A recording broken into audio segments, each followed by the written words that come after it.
Hello Internet, welcome to another update video. We're going to talk first about content and what's going on with the channel, and then after that we'll give an update with my brother.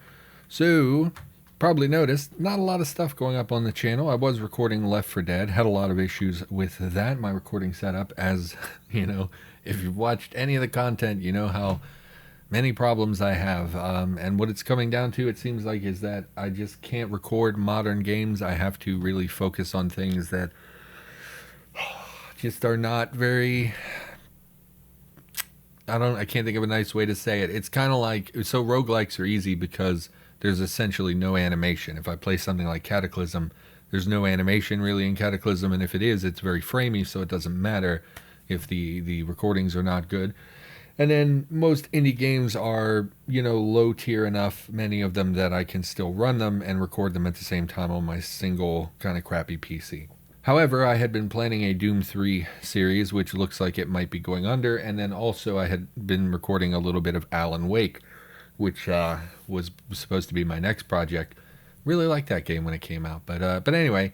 So, content's a little lackluster, and most of the things that I try to record have been giving me a lot of issues. I've never been able to pin down what is causing it.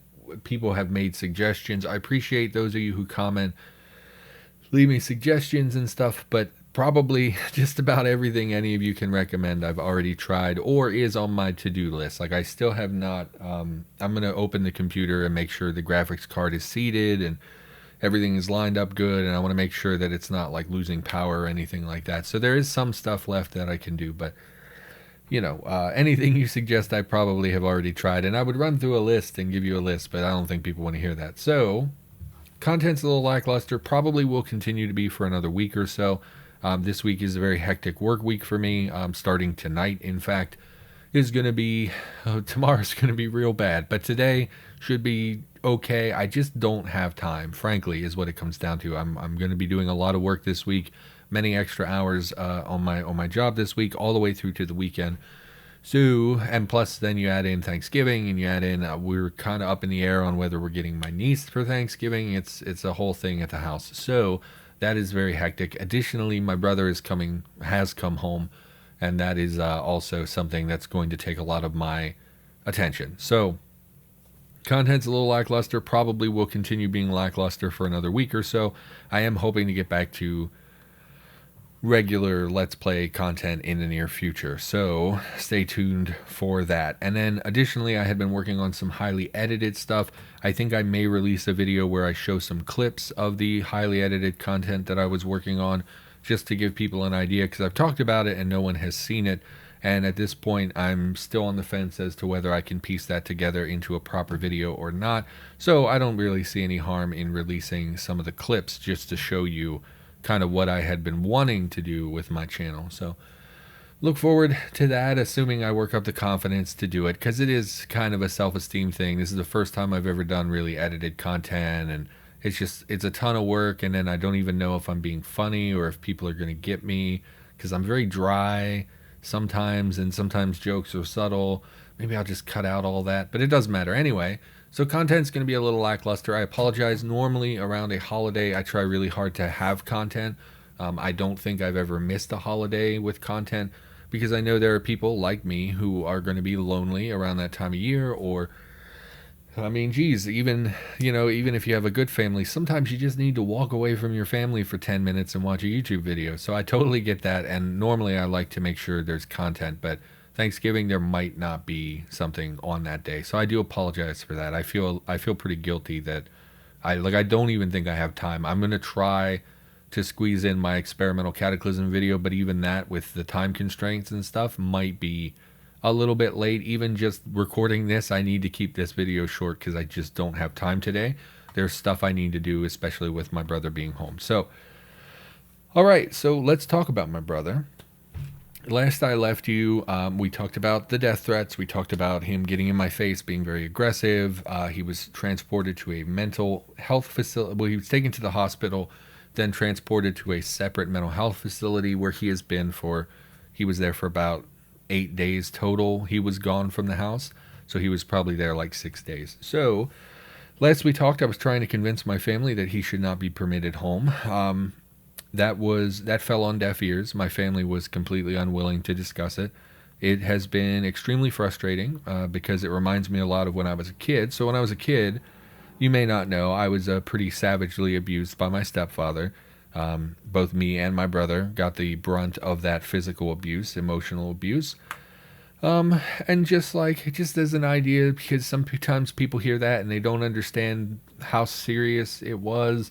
I remember him beating me with pipes in the face and like throwing darts at me. I remember, he called me homophobic slurs all the time. He said really terrible things. My brother, of course, has mental limitations. He would call him lots of terrible names as well. So kind of a mixture of really savage physical abuse and stuff that, like, the emotional abuse, it doesn't sound like much, but honestly it went on for years, and after a while it just completely wears you down to a nub, and like that's part of why I have so many self-esteem issues. But anyway, when I was a kid I was being abused by my stepfather, and my family had many opportunities to remove me from that situation. There were plenty of times where my family could have called the police on him that they didn't. There plenty of times where they could have taken action to remove us children from that home, and they chose not to do that because my family is non-confrontational, and they like to think, like, we all hear these stories, right? You hear about the kids whose mom, or dad let the other partner beat the kids, right? You hear that all the time. Or you hear stories like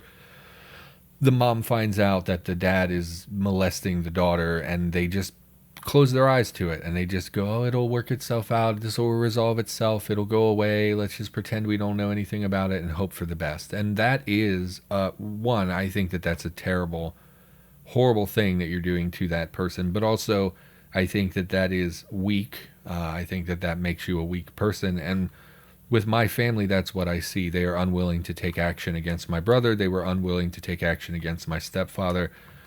And it really hurts me because I feel like if it were one of them that he had threatened, that he had been aggressive with, they would not permit him back in the house. But because it's me, I feel like they just, honestly, it feels like they don't care about me, because if they cared about me, they would value my safety more than him having a place to go. Like, that was a sticking point for them, is like, well, where's he going to go? And I kept saying, I don't really care. Like, when you start, like, death threats. Okay, I need to keep this short. I don't have time. Death threats and suicide threats need to be taken seriously 100% of the time. And I know that that upsets some people, because some people, like me, they grew up with the attitude of, like, that's snitching, you don't snitch on people. However, it is in my opinion, your moral responsibility to take them serious 100% of the time, because you never know, that one time could be the time that they kill themselves or kill their sister or something, right? That is something that absolutely happens in the world, and if people take those things seriously from the jump, it might not ever escalate to the point where someone's life is in jeopardy. So for me, my family, it just feels like they're not taking it very seriously. A death threat needs to be taken seriously. I don't want my brother to be homeless and living on the street. That sounds terrible. I don't want that for him, even though he has done all sorts of things to earn my animosity. I don't hate the boy, I don't want him to suffer. I don't want him to, like, I'm not vindictive. I don't really want him punished for the things that happen. I just want to be safe in my own home. And of course, as a teenager and as a young adult, I didn't work. Well, I did work, but it was like volunteer work. I worked at the rescue missions. There are two within driving distance of my house, probably within 20 minutes. Our two rescue missions, which I don't know if they're called that all over the country, but it's kind of like a shelter for people who are living on the street, so they can have a warm place to go, and they give out meals. Of course, that's mostly the work that I did, was giving out clothing and food. So they exist, and he could of course go and stay in one of these places, and it's not ideal. Obviously we would like him to have a proper home to go to, but if it's that or risk him becoming violent and whatnot, I don't think it's even a discussion. What you have are two separate people living in the same house.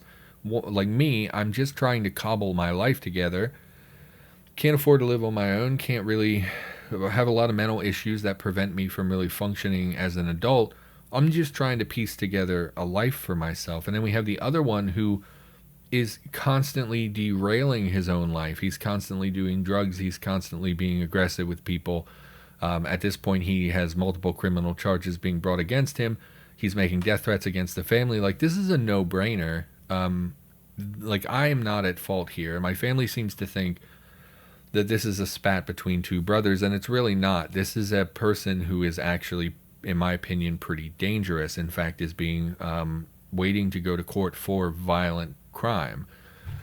So it upsets me that they're not thinking about it in the mindset that this is me being in actual danger. So they told me a few days ago that he was coming home. He is more lucid now. I think last time we talked, he didn't understand where he was or what he had done wrong.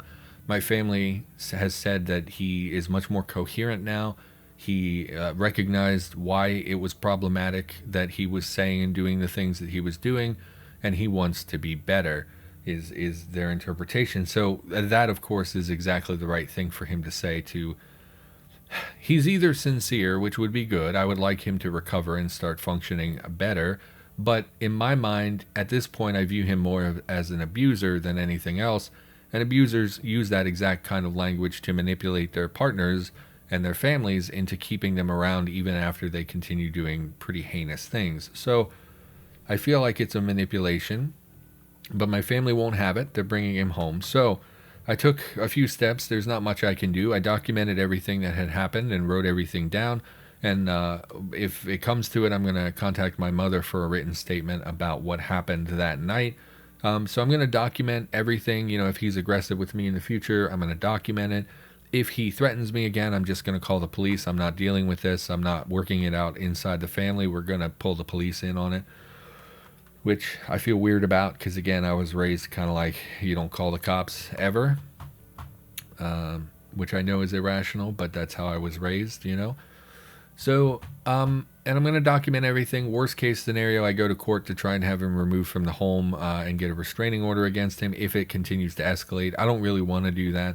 I don't want to cause more legal problems for him unless he really escalates out of control, at which point I need to protect myself, and that might mean trouble for him ultimately. So it's kind of a weird place that we're in. I did put locks on many of the doors in our home. I've taken steps to protect myself as best I can. But I'm not thrilled about him living at the house. He came home today.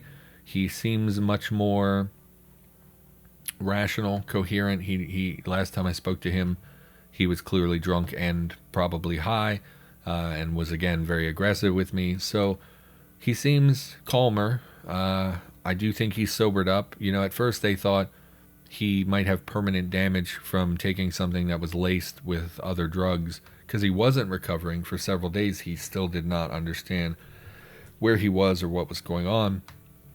But then he did start to recover, and once he sobered up, he became, more or less his old self. My concerns are, of course, that he'll go back to drugs and alcohol. My concerns are that his mental state will continue deteriorating, especially as his court case proceeds and he's facing, decades in prison. I do think he'll continue to deteriorate. It's a very difficult situation for him to be in. And my family at this point, they've always been enablers, but they seem unwilling. Like, I've been very frustrated because there's clearly a right and wrong side of this argument, but in their mind, we were just brothers who got into a fight. And it's not like that at all. I've done nothing. I don't even leave my bedroom most of the time.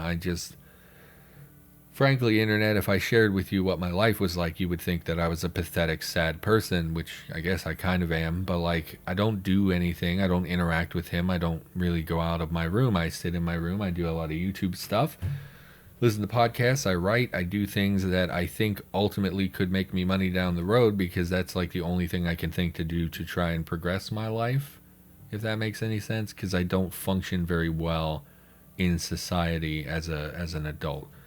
But anyway, this is getting away from me, and it has to be short. So, brother came home. Just wanted to let people know.